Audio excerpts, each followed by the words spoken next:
office ruled the rapper's death accidental and attributed to a combination of apnea and syrup. And we know that syrup on the streets usually has codeine. Absolutely. We have a problem now with the cough syrup epidemic. He rolled up, asked him what he was sipping on. Said, lean. You wanna hit it, dog? That's the same stuff Weezy's sipping, huh? And tons of other rappers that be spitting hard. Yep, he had 5 up on them when I passed him that styrofoam. The Easter Pink heard it rhyme before I finally got to see what all the hype was on. And then he took a sip, sitting in the Lincoln, thinking he was pippin' as he listened to the system. Little did he know that it was just as addictive as bass. Not the kind of hit from the kick drum. Hot box, let the bass bump. Take it to the face, go.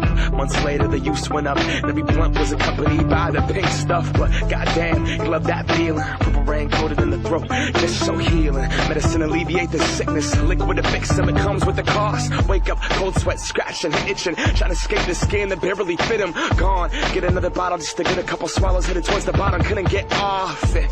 Didn't even think he had a problem, though he couldn't sleep without getting nauseous. Room spinning, thinking he might have sipped just a little bit too much of that cough syrup. His eyelids closed shut, sat back in the chair clutching that cup. Girlfriend came in a couple hours later, said his name shook him, but he never got up. He never got up. He never got up. We live on the cusp of death, thinking that it won't be us. It won't be us. It won't be us.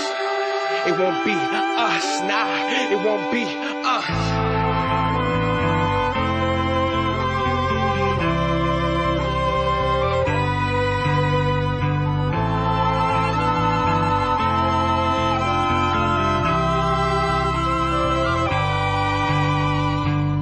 He just wanted to act like them. He just wanted to rap like him. Us as rappers underestimate the power and the effects that we have on these kids. Blunt past, ash in the tin, pack being pushed, harassed by the feds. The fact of it is, most people that rap like this talking about some shit they haven't lived. Surprise, you know the drill. Trapped in a box, decline record sales. Follow the formula, violence, drugs, and sex sells. So we try to sound like someone else. This was not Californication. There's no way to glorify this pavement. Syrup, Percocet, and an eighth a day will leave you broke, depressed, and emotionally vacant. Despite how Lil Wayne lives, it's not conducive to being creative. And I know cause he's my favorite. And I know cause I was off that same mix. Rationalize the shit that I try after I listen to Dedication. But he's an alien, I'd sip that shit, pass out, or play PlayStation. Months later I'm in the same place, no music made, feeling like a failure. And trust me, it's not dope to be 25 and move back to your parents' basement. I seen my people's dreams die, I seen what they can be denied. And weed's not a drug, that's denial. Groundhog Day life, repeat each time. I seen Oxycontin take 3 lives. I grew up with them, we used to cheat dimes. I seen cocaine bring out the demons inside. Cheating in line, friendship cease, no peace in the mind. Stealing and take anything to fix the pieces inside. Broken, hopeless, headed nowhere. Only motivation for what the dealer's supplying. That rush, that drug, that dope.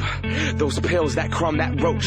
Think I will never do that, not that drug. Growing up, nobody ever does. Until you're stuck, looking in the mirror like I can't believe what I've become. Swore I was gonna be someone, and growing up everyone always does. We sell our dreams and our potential to escape through that buzz. Just keep me up, Hollywood, here we come.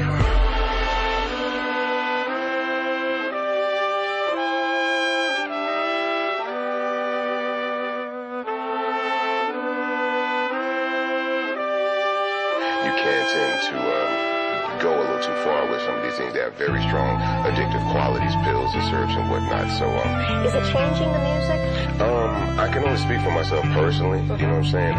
We had been toning down the content of certain things in the music lately. My new album, of course, probably won't have any references to cough syrup in it, but there's a little bit more than the music. I think it's going to start affecting the personal lives of a lot of artists and people.